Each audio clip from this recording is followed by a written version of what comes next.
সূরা ইখলাস কখন পাঠ করলে সাথে সাথে ফলাফল পাবেন, ভালো করে বুঝেন। সূরা ইখলাস হচ্ছে পবিত্র কোরআনুল কারীমের ভিতরে ছোট সূরাদের ভিতরে অন্যতম একটি সূরা। তবে ফজিলতের দিক থেকে সূরা ইখলাস হচ্ছে গুরুত্বপূর্ণ ফজিলত, এবং এই সূরাটা এমন একটা সময় আল্লাহ পাক রব্বুল আলামিন নাজিল করে দিয়েছেন যখন আল্লাহ রাসূল সাল্লাল্লাহু আলাইহি ওয়াসাল্লাম দ্বীনের প্রচার করতে লাগলেন। এমন সময় আল্লাহ পাক রব্বুল আলামিন এক আল্লাহর দাওয়াত দিতে লাগলেন।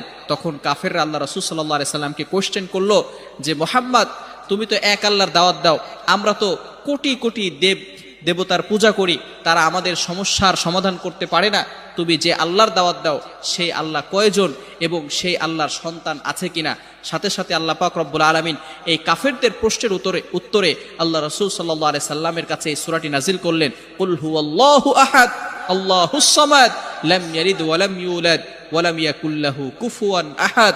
আল্লাহ পাক রব্বুল আলামিন এক, অদ্বিতীয়, এবং আল্লাহ